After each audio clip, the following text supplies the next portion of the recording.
El anime comienza en un pasillo de hospital, vacío y silencioso, y sobre ese escenario, una voz femenina suelta la frase más intrigante posible. Su deseo es seguir viviendo, incluso después de morir. Y del silencio pasamos directo al ruido. Una fiesta de bienvenida en la universidad, vasos chocando, veteranos gritando, ese caos de gente intentando hacer amigos a la desesperada. En medio del desmadre, nuestro protagonista, Sorano, un chavo con sudadera que prácticamente se está quedando dormido sentado. Su compañero de cuarto, Narumi, le exige que se anime y Sorano le responde directo que lo arrastraron ahí en contra de su voluntad y que se está muriendo de sueño porque Narumi se la pasó toda la madrugada moviendo muebles en el dormitorio. Narumi todavía se disculpa por ser un compañero de cuarto raro, como si fuera el mayor orgullo del mundo. Y la fiesta va sirviendo de vitrina para el alma de Sorano. Los veteranos cantan las mañanitas para una de las nuevas, cuyo nombre nadie sabe, literalmente. Felicidades, querida, no sé cómo te llamas. Y él se muere de pena ajena. Un tipo sube para hacer un anuncio importante, presenta a la nueva alumna, Yuko Hayase, hace que la pobre se levante frente a todos y le declara su amor. Dice que nunca se había enamorado a primera vista, pero que no puede aguantarse y le pide que sea su novia ahí mismo en la fiesta, con la banda gritando ¡Di que sí! Y Yuko responde con la sutileza de un misil. Lo siento, no eres mi tipo. Narumi se ríe, pero Sorano ve todo eso con un disgusto genuino. Él confiesa que nunca le ha gustado la gente que llama la atención. Tal vez porque odia ese tipo de desesperación, ese esfuerzo por querer sobresalir. No le gusta nada que sacuda demasiado las cosas, ni siquiera le gusta agitar el vaso. Narumi se ríe pero toma nota del nivel del personaje, un chico que hizo de la discreción un estilo de vida. Pero Narumi nota en una esquina del salón que parece otro mundo. Una mesa apartada donde están dos chicas demasiado guapas, en un ambiente tranquilo que desentona con toda la fiesta. Sorano vota por no acercarse. Con ese nivel ni siquiera les van a hacer caso. Narumi obviamente ya va para allá y se presenta sin pena. Huyó Narumi. Y este es mi compañero de cuarto, Kakeru Sorano. Del otro lado, la chica de cabello rosado se presenta, Yuko Hayase, la misma del rechazo épico, y la otra de cabello oscuro y largo, con un aire tan refinado que hasta parece raro para una fiesta así, Koharu Fuyusuki. Y ahí pasa un pequeño detalle que cambia el episodio. Yuko avisa en voz baja, Koharu está justo a las 2 en punto, indicando la posición de algo en la mesa, como si fuera un reloj. Koharu le agradece y lo alcanza perfectamente. Sorano se extraña y pregunta si su vista no es buena, y Koharu responde con una naturalidad desarmante. Así es, soy ciega. Al salir, de madrugada, una luna enorme en el cielo. Koharu viene riéndose, contando que no entendió nada de lo que dijo el profesor y que se llevó un susto cuando escuchó su propio nombre en clase. Y Sorano, mirando la luna, piensa en la pregunta que no puede tragarse. ¿Será que ella no puede ver la luna? Él admite para sí mismo.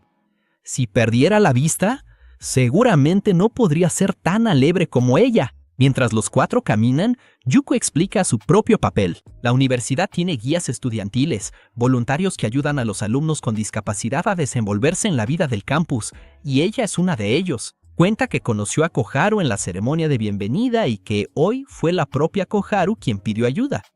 Dijo que quería ir a una fiesta de bienvenida cuando se convirtiera en universitaria. Yuko termina con un «Está increíble, ¿verdad?»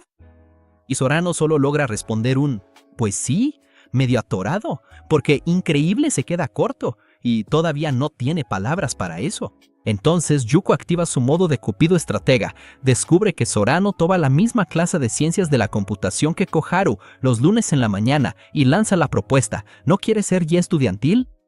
Podrías echarle un ojo a Koharu solo en esa clase, solo si ella lo necesita.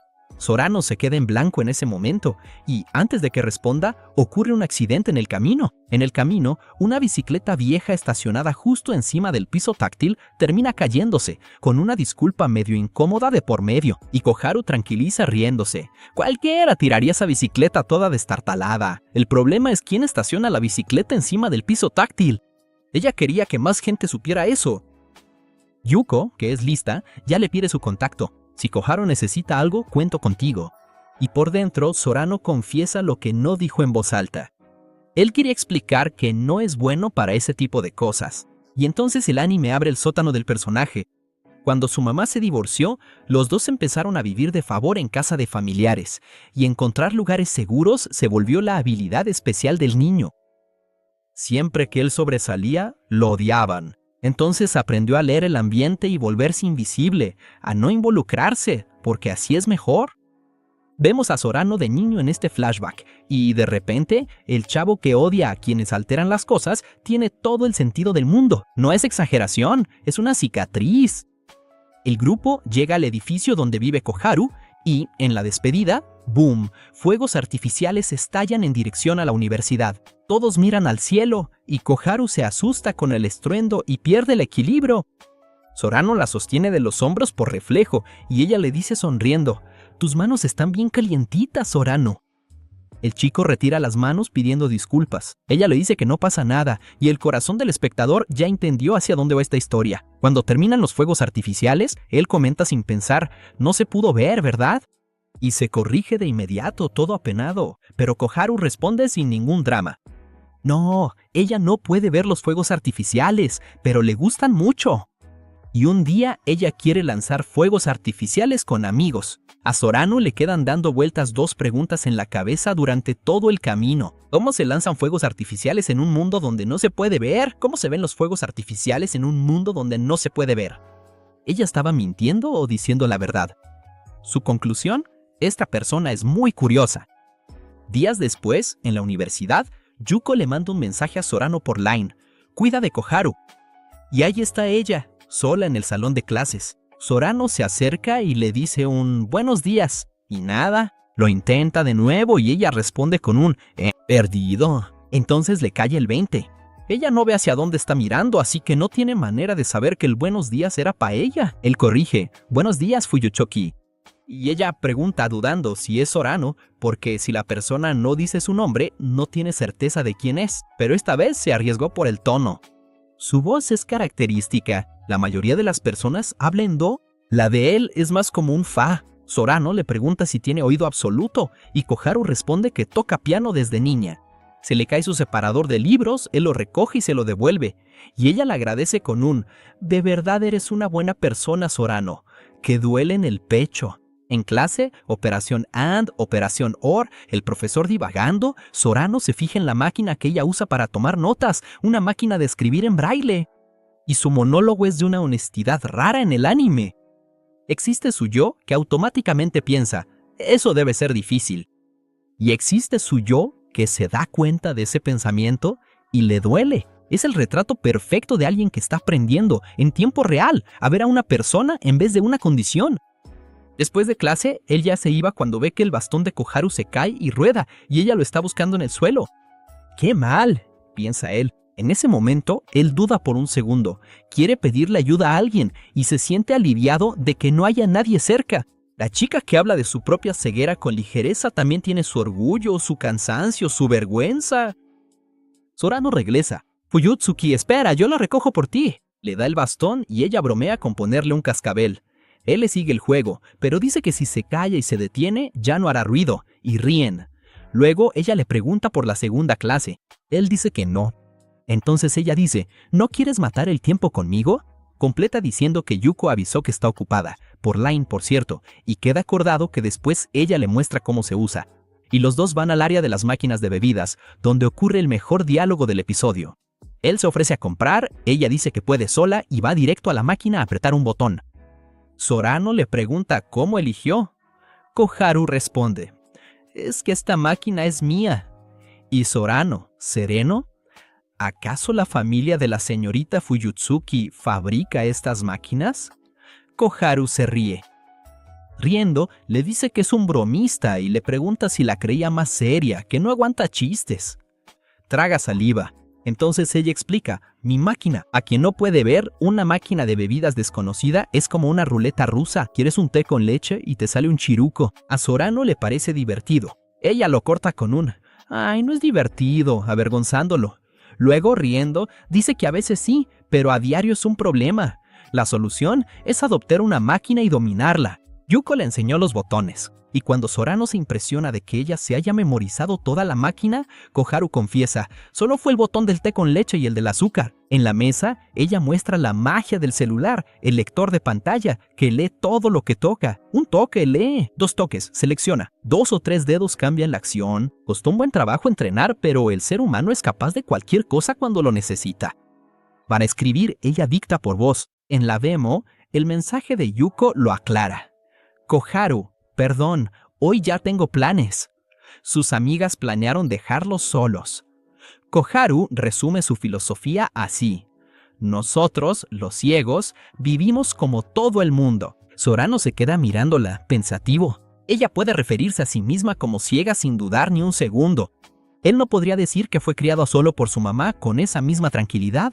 ¿Cuántos conflictos internos no habrá tenido que superar para llegar a esa paz? Y se da cuenta de que no sabe hasta dónde puede preguntar, qué podría lastimarla.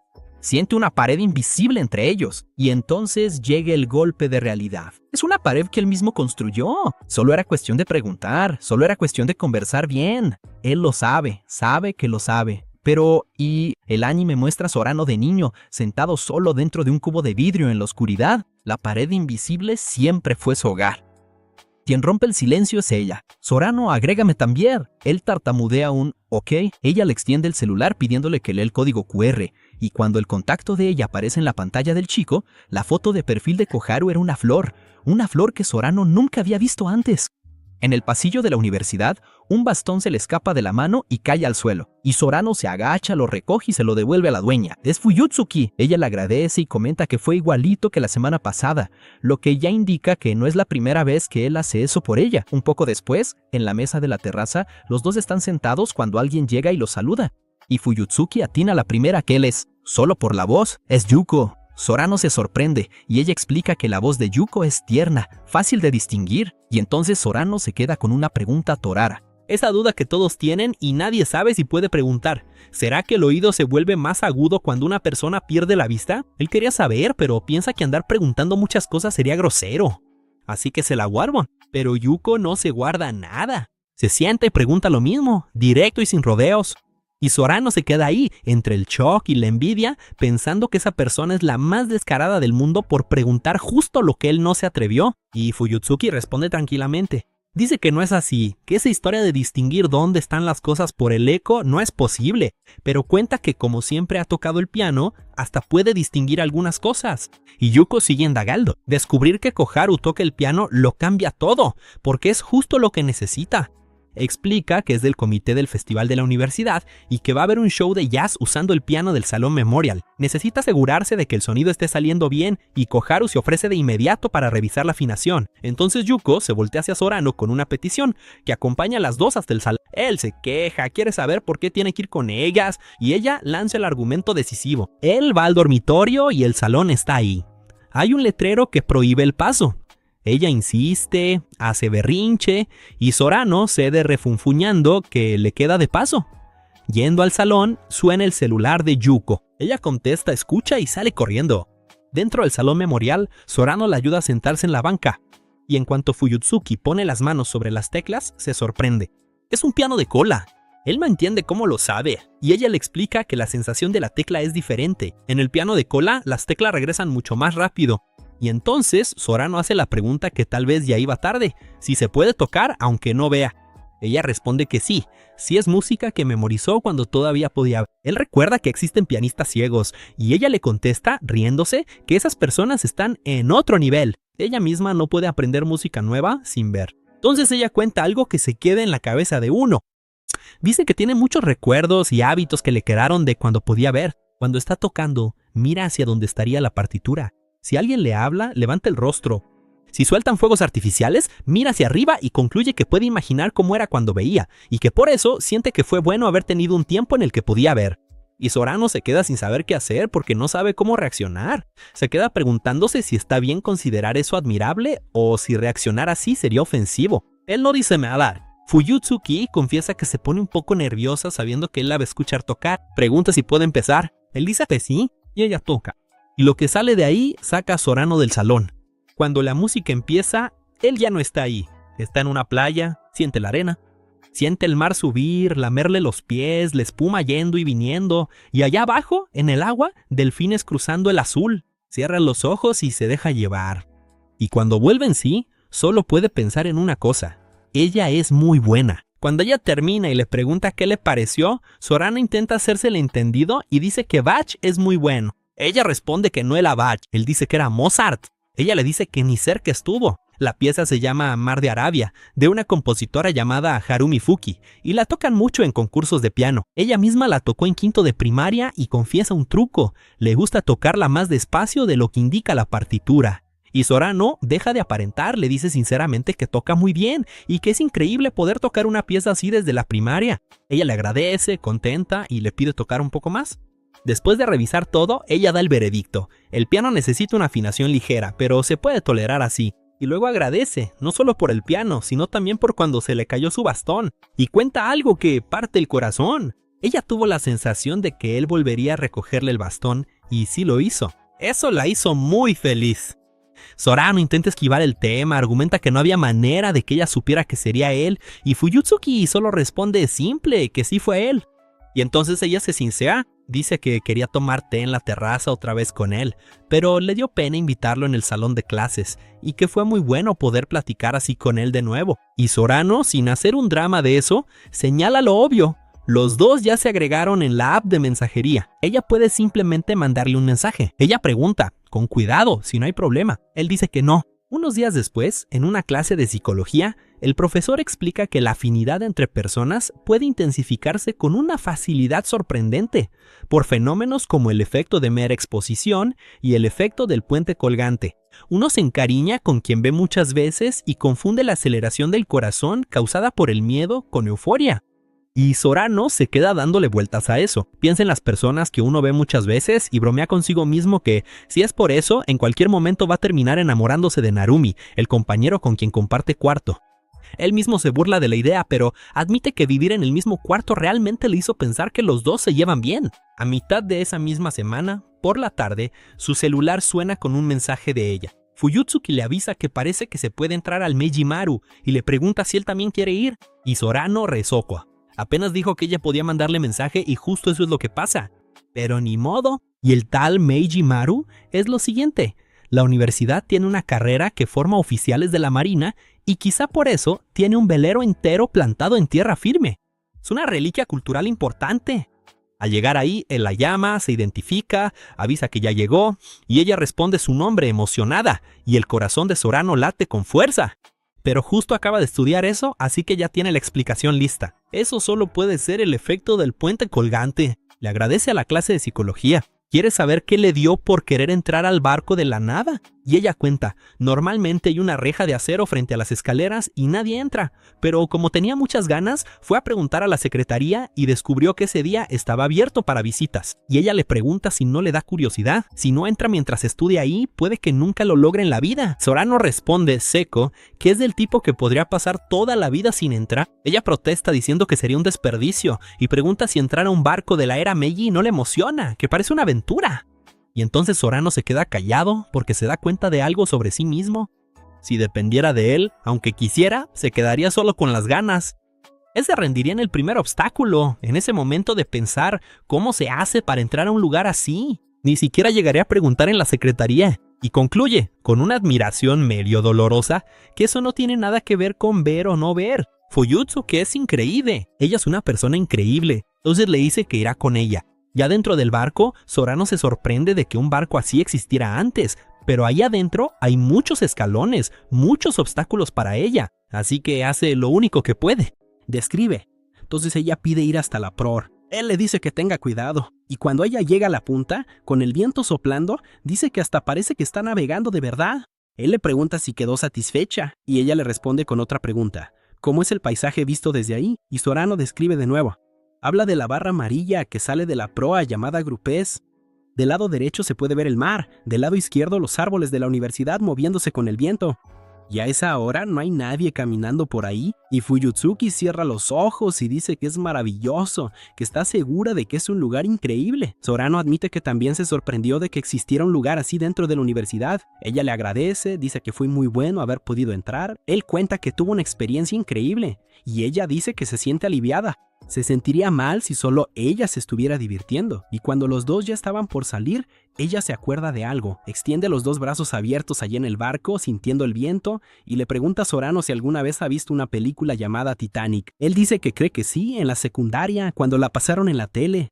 Ella cuenta que también la vio, y que en esa época todavía podía ver, y entonces lo llama y le pregunta si no quiere fingir que están en el Titanic con ella. Sorano se pone nervioso, argumenta que eso normalmente se hace allá en la proa. Ella dice que no pueden porque en la recepción les advirtieron que colgarse de los barandales es muy peligroso.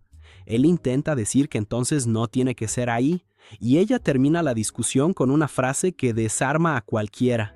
Está bien, porque como ella no puede ver, no importa dónde sea, puede ser ahí mismo. Ella puede imaginarlo perfectamente en su cabeza. Acorralado, él intenta su última jugada y pregunta si en ese juego de fingir ella va a ser Rose y él va a ser Jack.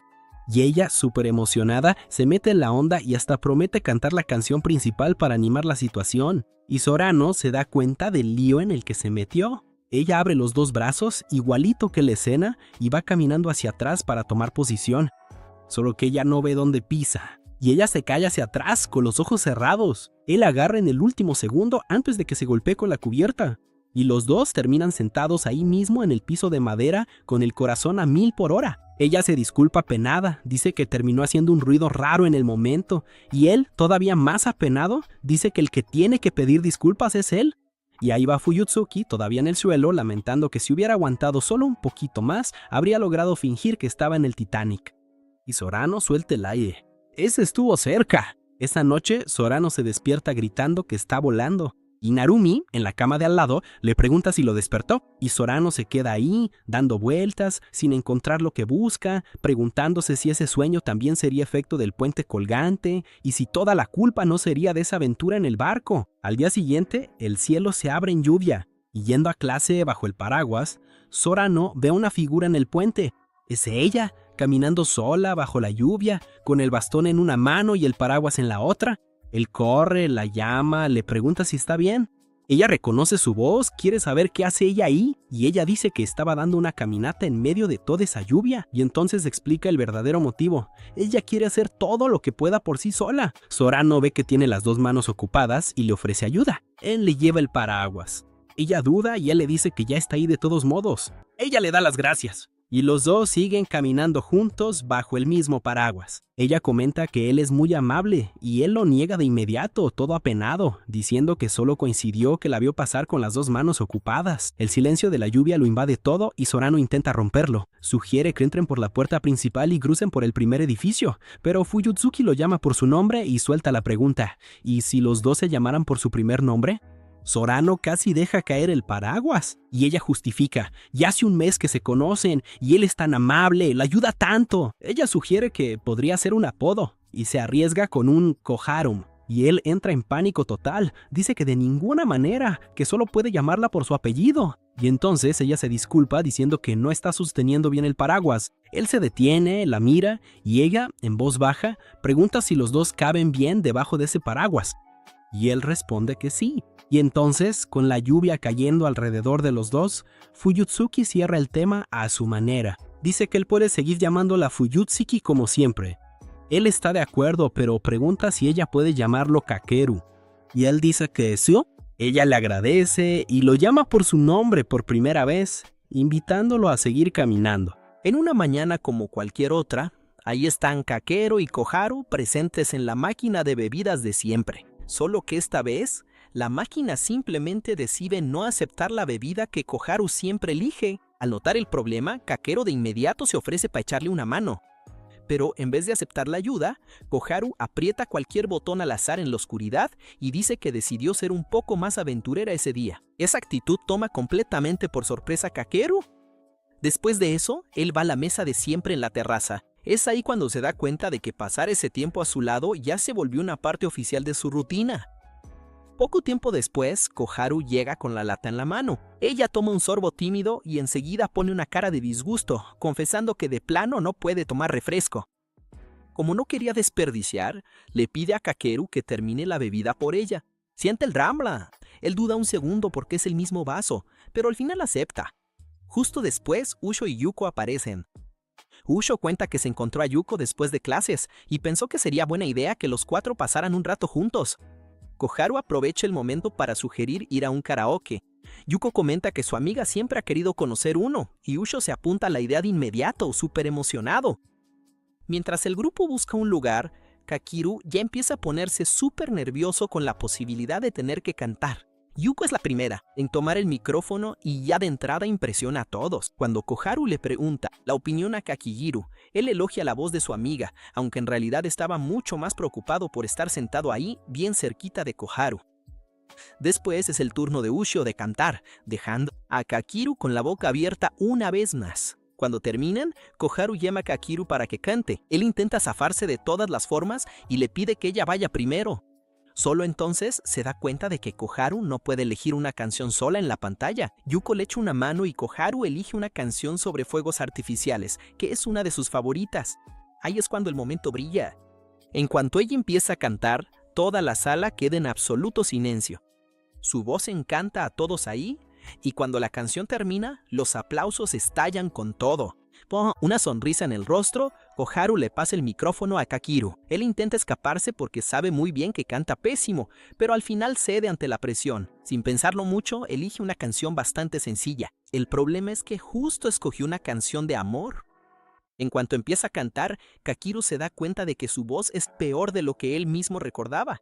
Viendo la desesperación del tipo, Usho y Yuko empiezan a tocar los instrumentos de plástico del karaoke para echarle una mano. Entonces Koharu dice en voz bajita que también conoce la canción y empieza a hacer un dueto con él. La voz tranquila de ella hace que Kakeru se relaje al instante.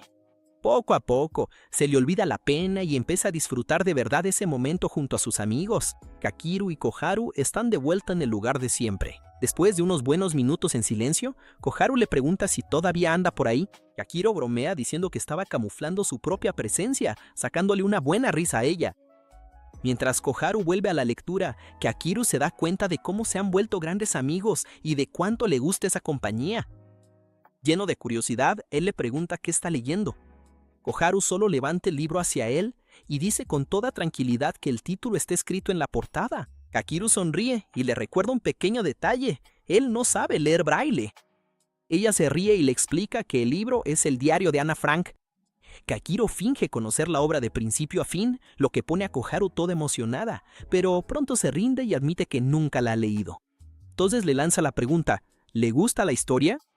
Koharu responde sonriendo que le gustan muchas cosas de ese libro. Ella dice que la lectura siempre le da un empujón para seguir dando lo mejor de sí y que hay un fragmento que es su favorito. También cuenta que leer en braille se volvió más fácil con la práctica.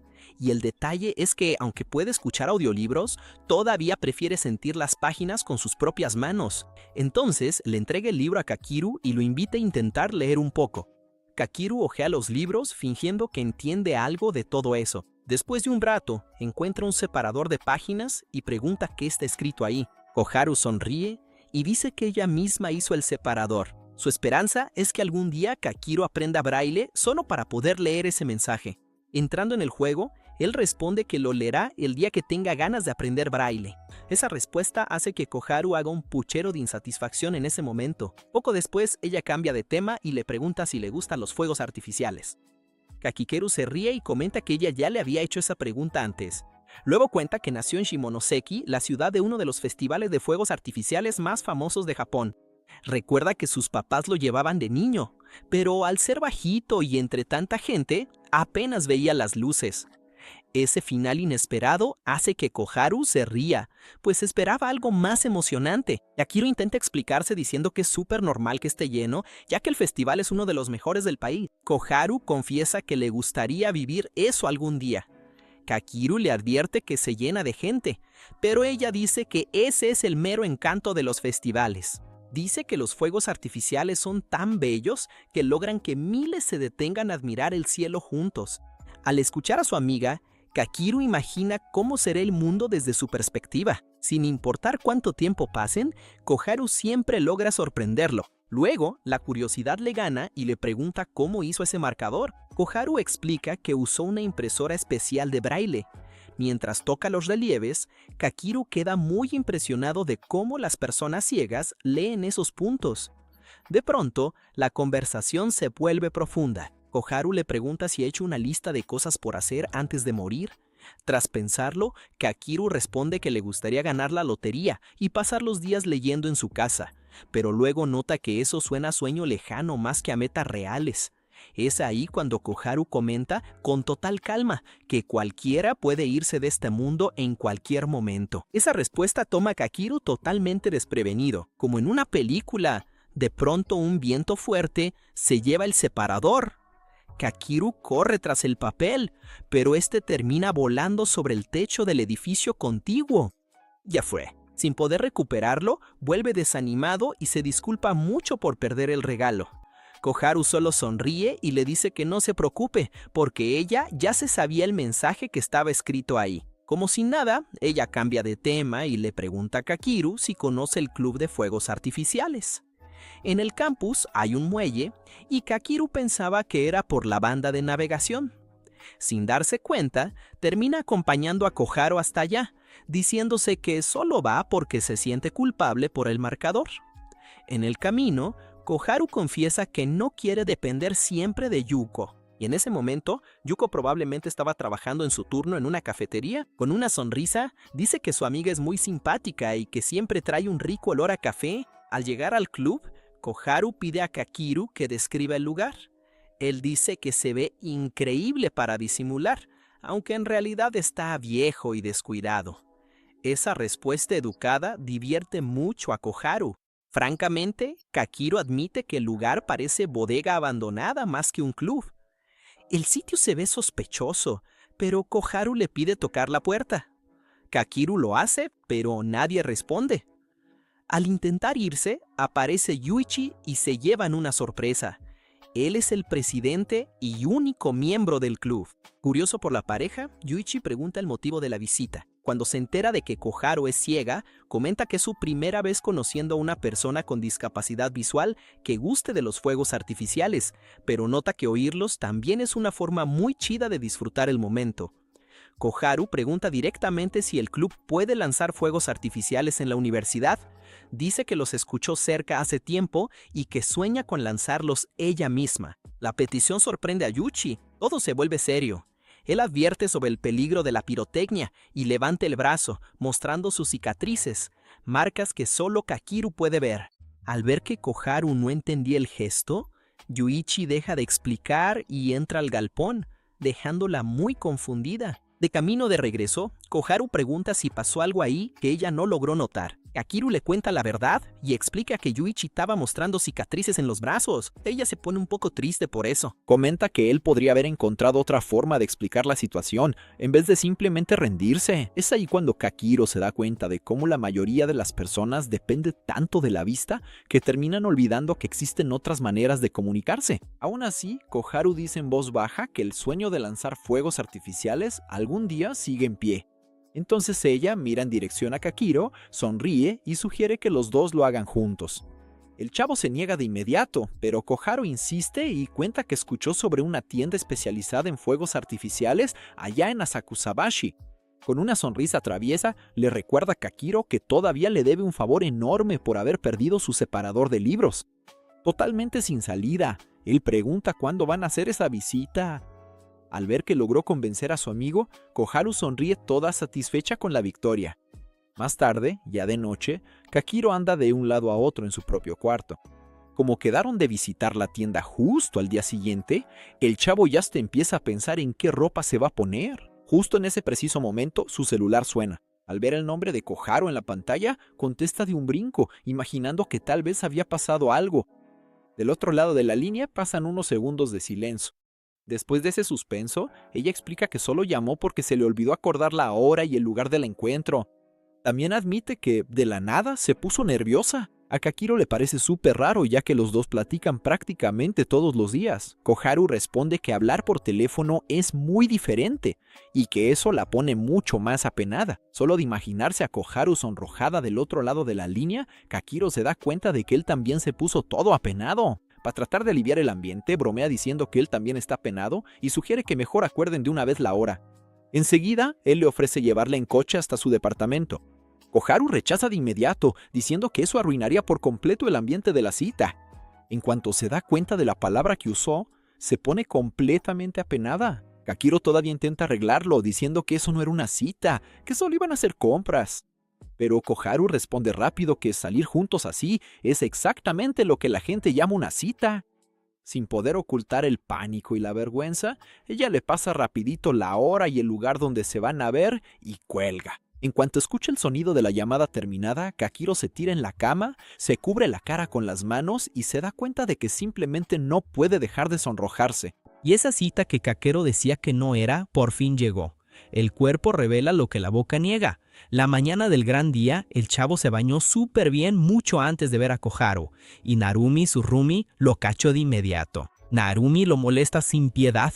Un baño antes de ver a una chava y todavía con esa cara de santo. Dice que hasta le da envidia. Akero se pone nervioso, jura que Koharu solo le pidió que la acompañara.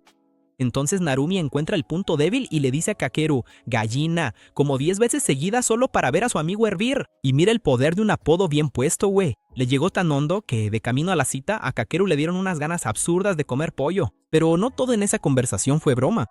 Entre la carrilla, Narumi preguntó en serio, ¿Kakero no quería andar con Koharu?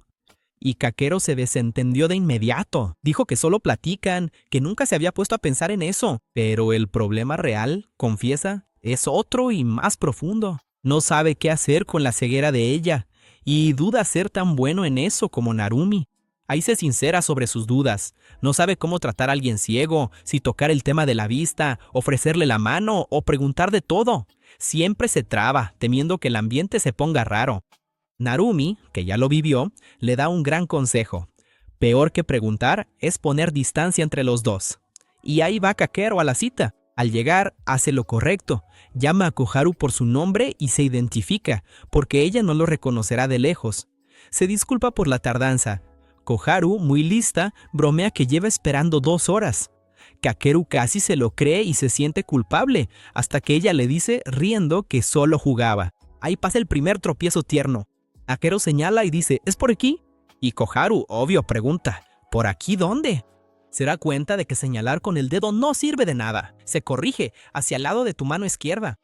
Y va notando que, por más que la mira esperando que ella entienda, simplemente no se da cuenta. Y la pregunta de Narumi sigue dándole vueltas en la cabeza. Él admite, medio apenado, una verdad dura. Salir con una persona ciega siempre le pareció demasiado complicado, y por eso nunca había visto a Koharu como una posible novia. Sabe lo feo que es pensar así, pero Koharu no deja que el ambiente se ponga pesado ni tantito. Está demasiado emocionada, desbordando alegría, y de repente empieza a saltar por la banqueta, feliz como niña que recibió el regalo que más quería, y todavía reta a Kakeru. ¿Será que él puede saltar con los ojos cerrados igual que ella? Él lo intenta, pero se detiene en el primer salto y se echa a reír. Le extraña su risa. No vio qué pasó, solo lo oyó. Él se disculpa admitiendo que no puede. Para conectar mejor, Kakeru decidió ir en metro, y en el vagón enfrenta una realidad molesta de la vida de Koharu. Aunque ella lleva su bastón a la vista, nadie le cede el asiento. Kakeru decide resolverlo a la fuerza. La guía a un lugar apartado y sin gente. Ella le agradece llamándolo caballero por llevarla a un sitio tranquilo.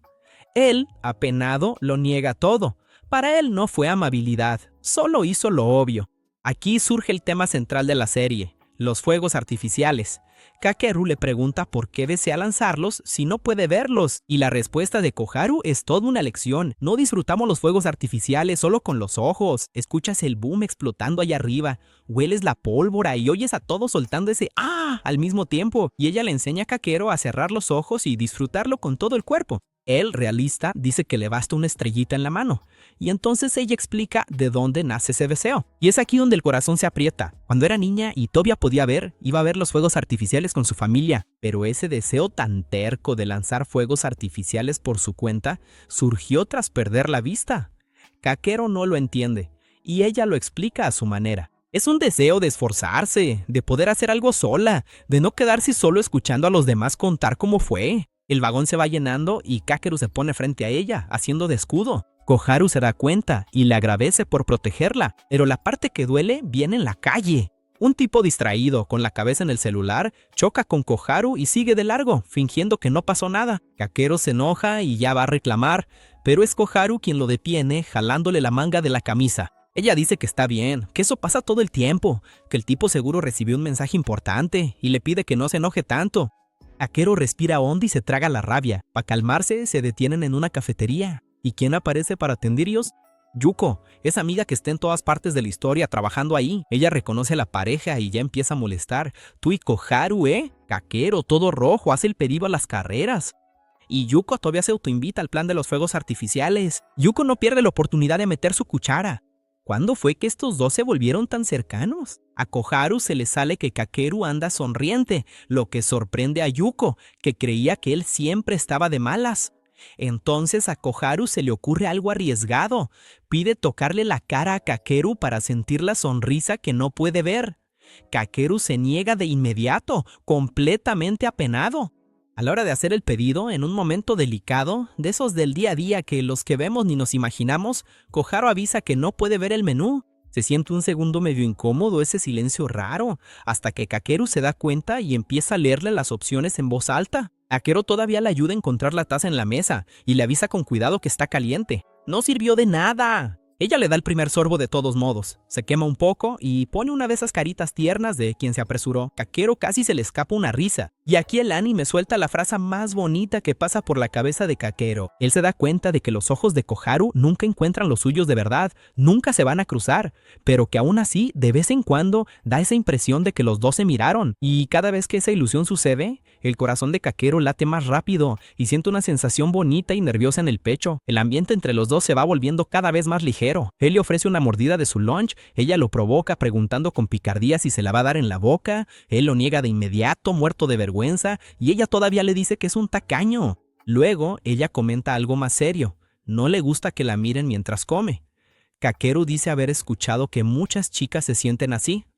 Koharu sonríe y responde algo que lo deja mudo, que Kakeru la trate como a una chica, así de normal y directo, la hace muy feliz.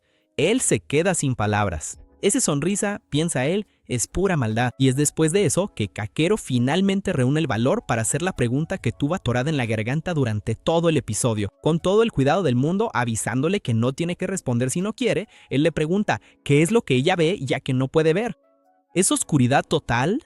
La respuesta de Koharu es la esencia de este anime. Ella dice que la gente imagina que todo es negro, un vacío, pero que para ella es todo lo opuesto.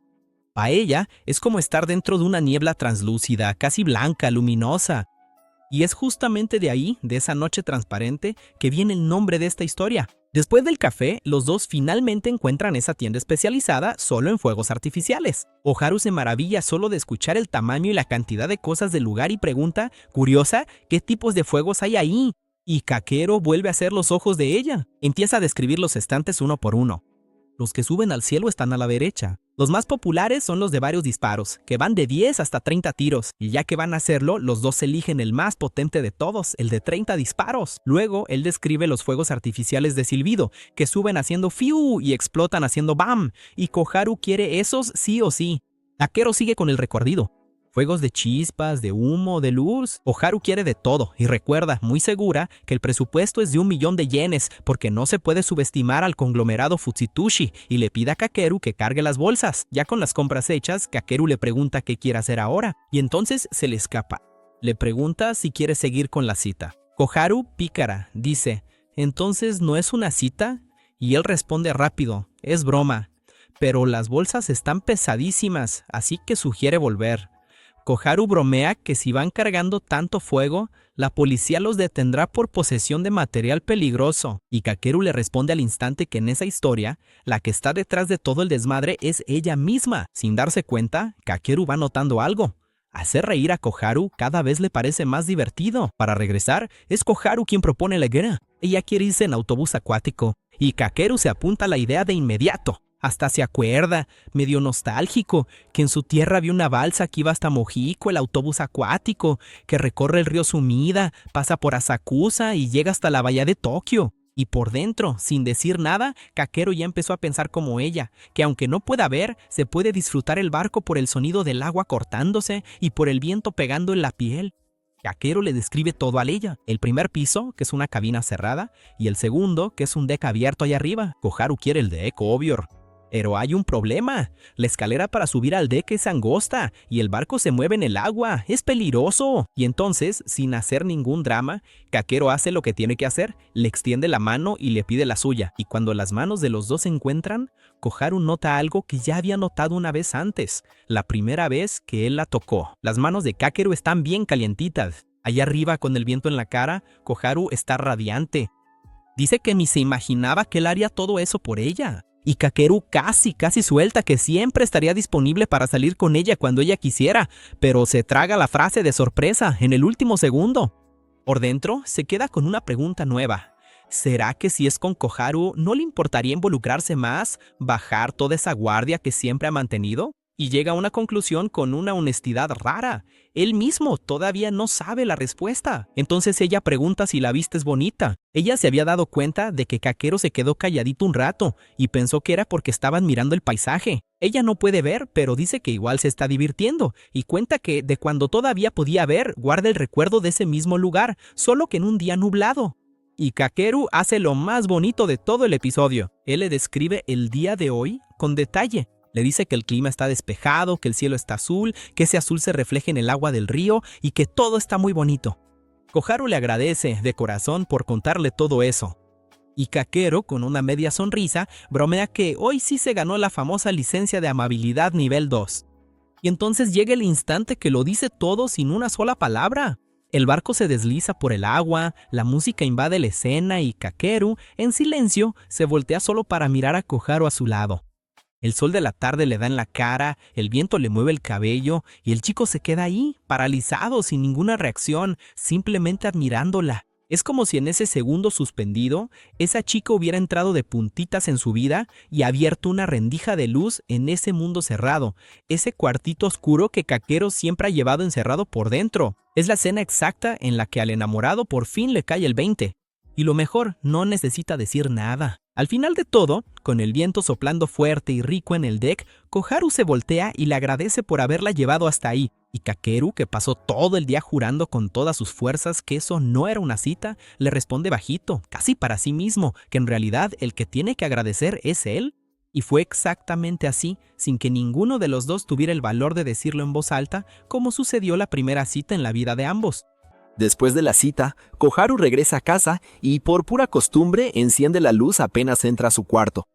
Se cambia de ropa, se pone algo más cómodo y sigue tonta de felicidad por todo lo que pasó ese día.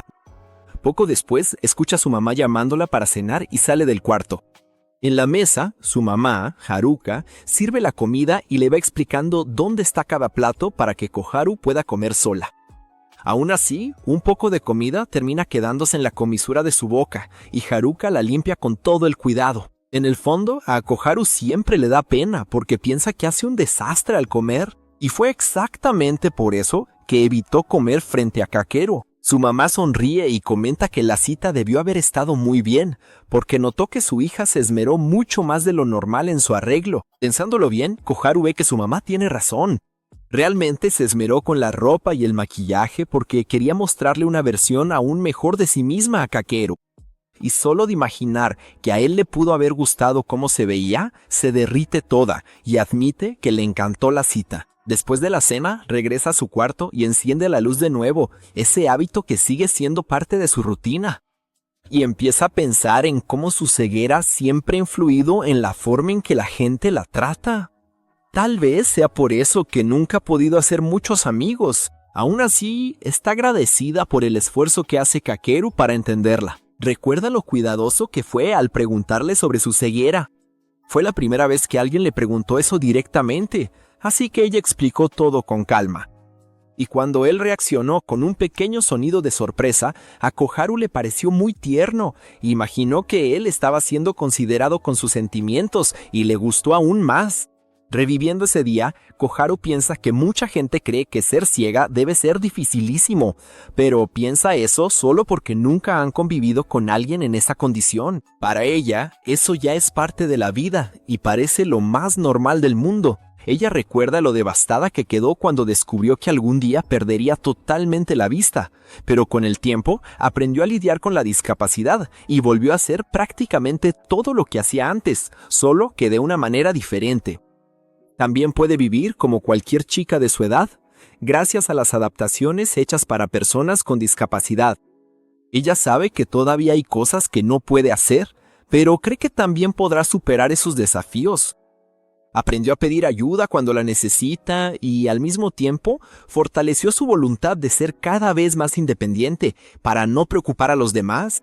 Pensando en el paseo en barco, recuerda cómo Kakeru describió todo el paisaje solo con palabras, dejándola imaginar cada detalle. Le gustaba su manera atenta de ser y, poco a poco, terminó enamorándose del calor de sus manos y de la suavidad de su voz. También recuerda la broma que hizo en el paseo. Fingiendo estar asustado, Kakeru dijo que los dos estaban llegando a un puente muy bajo y que necesitaban agachar la cabeza para no golpearse. Confiando totalmente en él, Koharu agachó la cabeza y esperó a que le avisara que ya podía levantarla. Pero riendo, Kakeru reveló que el puente nunca estuvo lo suficientemente bajo para eso. En lugar de enojarse, Koharu soltó una carcajada, imaginando lo graciosa que se debió haber visto, y en ese momento sintió unas ganas enormes de ver su rostro. Ella sabe que, incluso si todavía pudiera ver, se enamoraría de Kakeru una vez más. Koharu sabe que está enamorada, pero tiene miedo de contarle lo que siente. En el fondo se siente insegura sin saber si él aceptaría salir con alguien con discapacidad. Ella sabe que Kakeru no es el tipo de persona que juzgaría a alguien por eso, pero ese pensamiento sigue inquietando su corazón. Volviendo al final de aquel paseo, Koharu se da cuenta de que están llegando a su destino cuando siente el olor salado de la bahía de Tokio. Kakeru comenta que el campus aún no está a la vista, pero cree que ella podría tener razón. De repente, el barco se tambalea y Kakeru la sujeta justo antes de que se caiga. Después de tranquilizarlo diciéndole que todo estaba bien, Koharu le cuenta lo feliz que la hizo ese día.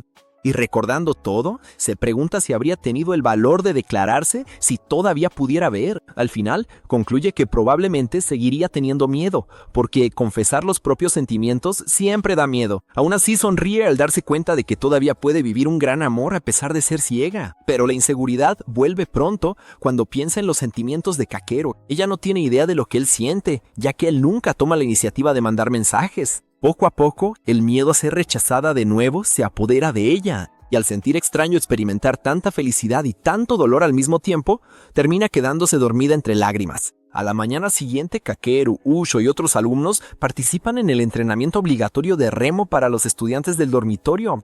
Koharu y Yuko también están allí, pero se quedan sentadas en la parte de atrás del bote, porque no viven en el internado. Mientras rema, Kakeru recuerda que el entrenamiento sirve de preparación para el festival escolar, donde una de las atracciones es precisamente un paseo en bote conducido por los alumnos. Cuando llega el festival, Koharu y Yuko deciden probar la atracción. Las dos empiezan a echarle porras a Kakeru durante el recorrido, y el chico se siente un poco apenado. Unas salpicaduras de agua le dan en la cara a Koharu. Yuko se preocupa, pero ella asegura que se está divirtiendo demasiado y sigue echándole porras. Verla tan feliz hace que Kakeru no pueda quitarle los ojos de encima. Ushio suelta que el mar representa el verdadero romance de un hombre y de repente el bote acelera porque los chicos empiezan a remar con mucha más fuerza. En medio de la plática, Kakeru bromea diciendo que cuando termine el festival va a dejar la universidad, regresará a su ciudad natal y se hará granjero. Al darse cuenta de que Koharu se sacó de onda, Yuko explica rápido que solo está bromeando. Poco después, Yuko se queda extrañamente callada. Kakeru intenta preguntarle si está bien, pero casi no se le escucha por los gritos de los chavos. Después de insistir un par de veces, Yuko admite que se mareó por culpa del barco. Kakeru llama al profesor y todos reciben la orden de dejar de remar mientras ella se recupera. Ushio se disculpa por haberse emocionado de más. A cambiar de tema, Koharu comenta que el cierre del festival tendrá un espectáculo de fuegos artificiales. Entonces, Yuko le pide a Kakeru que le haga compañía a Koharu más tarde, ya que ella va a tener que ocuparse de las tareas del comité organizador, y Ushio también va a tener que irse a trabajar. Aunque se imagina que todos van a estar adoloridos después del esfuerzo, Kakeru le pide a Koharu que lo espere en la terraza cuando todo termine. Antes de irse, le recuerda encender los fuegos artificiales que compraron juntos. Koharu comenta que si hubiera sabido de los fuegos artificiales gigantes del festival, no habría comprado tantos. Después de terminar toda la sesión de remo, Kakeru sube a la terraza para encontrarse con Koharu. Aunque está completamente exhausto y con el cuerpo adolorido, se da cuenta de que está ansioso por verla. Mientras camina, llega a preguntarse en qué momento empezó a ponerse tan feliz solo de saber que iba a verla. Al llegar, encuentra a Koharu en el lugar de siempre, tomando su bebida favorita. Con solo verla, el corazón se le acelera. Él se acerca, se disculpa por haberla hecho esperar y se ofrece a traerle otra bebida. En ese instante, ambos escuchan la voz de Yuko anunciando algo en el escenario principal. Koharu pregunta si Kakeru sigue ahí, ya que no escuchó su respuesta. Él hace una broma, ella se hace la enojada por unos segundos, pero pronto ambos terminan riendo juntos. Kakeru comenta que Yuko está presentando el evento y al mismo tiempo encargándose de varias tareas del comité. Admite que jamás podría hacer tantas cosas a la vez. Entonces, ambos empiezan a platicar sobre el concurso de yukata, la última atracción del festival. A Koharu le encantaría usar un yukata algún día, y Kakeru sugiere que participe en el concurso, diciéndole con toda confianza que seguramente quedaría en primer lugar. Pero el ambiente cambia cuando Koharu le pregunta si realmente votaría por ella en caso de que participara. Kakeru responde de inmediato que sí, entonces ella lanza otra pregunta. ¿Será que votaría por ella incluso siendo ciega? En un primer momento, Kakeru dice que ver o no tiene nada que ver con el concurso, pero pronto se da cuenta de que la inseguridad de ella es mucho más profunda. Entonces refuerza que su ceguera jamás cambiaría su elección. Koharu se sonroja y comenta que eso sonó casi como una declaración de amor, y ahora es Kakeru quien se pone completamente rojo, tratando de negarlo desesperadamente. Nervioso, casi confiesa lo que siente. Pero cambia de tema al recordar que a ella le encantan los fuegos artificiales. Koharu sonríe y dice que quiere encender los que compramos juntos. Ambos recuerdan que siguen en el cuarto de Kakeru. Ella bromea diciendo que debieron avisar desde la ceremonia de apertura. Poco después el viento cambia y se dan cuenta de que va a llover. Mientras escuchan a Yuko anunciar a los ganadores del concurso de yukata, Kakeru siente las primeras gotas caer, y Koharu comenta que puede oler la lluvia. De repente se suelta un aguacero y los estudiantes salen corriendo a buscar refugio. Kakeru y Koharu se esconden debajo de una escalera, mientras Yuko anuncia que la quema de fuegos artificiales fue cancelada debido al mal tiempo. Al darse cuenta de que Koharu empezó a estornudar y probablemente tiene frío, Kakeru sugiere que ambos descansen un poco en su dormitorio y un poco apenado le pregunta si puede tomarla de la mano para guiarla por el camino mojado. Koharu acepta y los dos se dirigen juntos hacia el dormitorio. Ese fue el final del episodio. Si llegaste hasta aquí, comenta parte 7. Les voy a dar un corazón a todos los que comenten para saber quién es la élite que sigue el canal. Suscríbete y activa la campanita porque lo que viene te va a volar la cabeza. Y ojo, no te vayas sin ver este video que está apareciendo ahora en pantalla. La bronca de allá logra ser todavía peor que esta que acabas de ver. Sin más preámbulos, Rebobina se despide y hasta la próxima.